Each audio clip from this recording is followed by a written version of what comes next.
I'm Stephanie Donaldson, and over the course of the next 4 lectures, I'm going to be helping you to get to grips with being an organic gardener.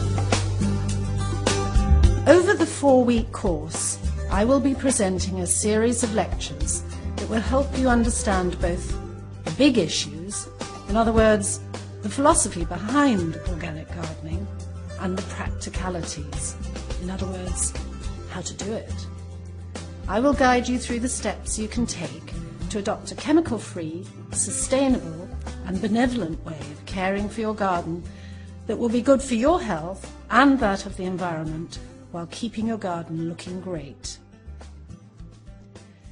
Lecture 1, The Philosophy and Origins of Organic Gardening. This is an introduction to the subject and the people who have turned an age-old way of tending the soil and growing plants into the most environmentally kind and sustainable way of gardening for the 21st century.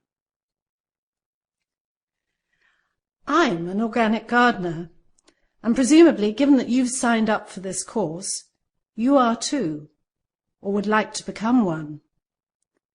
So what is organic gardening? At its simplest, it is cultivating the soil and growing plants without the use of chemical fertilizers, pesticides, or fungicides. Organic gardeners believe that the key to successful growing is to create a healthy soil. It is a safe and sustainable method of gardening that ensures that the soil is passed on from generation to generation in good heart. Done well, it is also the most environmentally friendly way to garden and is now widely recognized as such. So why does this matter? It is easy to dismiss your own small patch of soil as unimportant in the greater scale of things, but this just isn't true.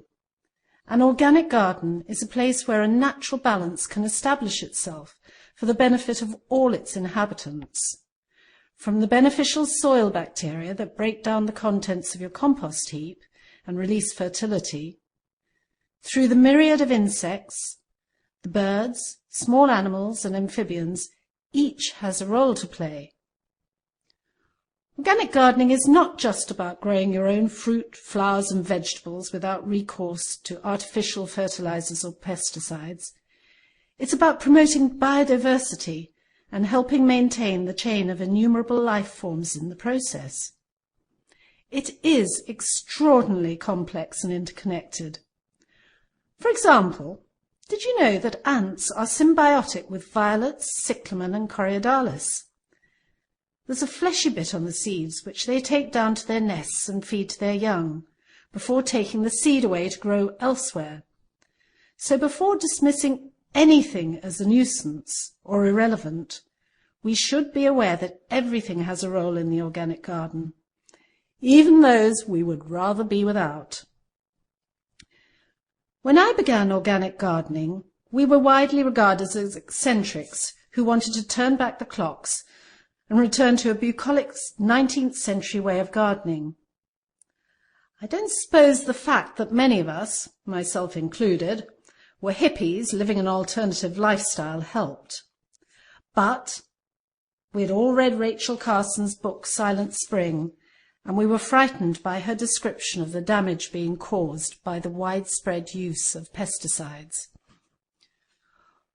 Although she was writing about American agriculture in the 1960s, it was clear to us that what she revealed had far wider implications.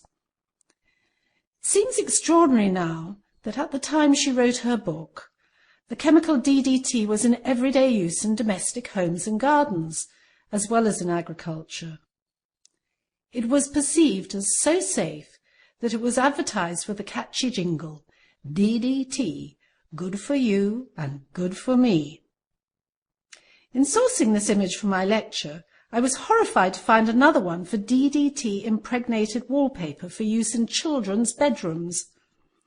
It seems unimaginable now, but it was back in the days when science thought it had simple solutions to every problem, and the phrase side effects had yet to be coined. But in Silent Spring, Rachel Carson uncovered the unforeseen harm these pesticides were having on the environment, particularly on birds. DDT was causing thinning of eggshells, and this was causing reproductive problems and death. Evidence of the damaging effect of this and other chemicals was growing, but the manufacturers had much to lose by going public. Rachel Carson accused them of a cover-up, and public officials of uncritical acceptance of industry claims.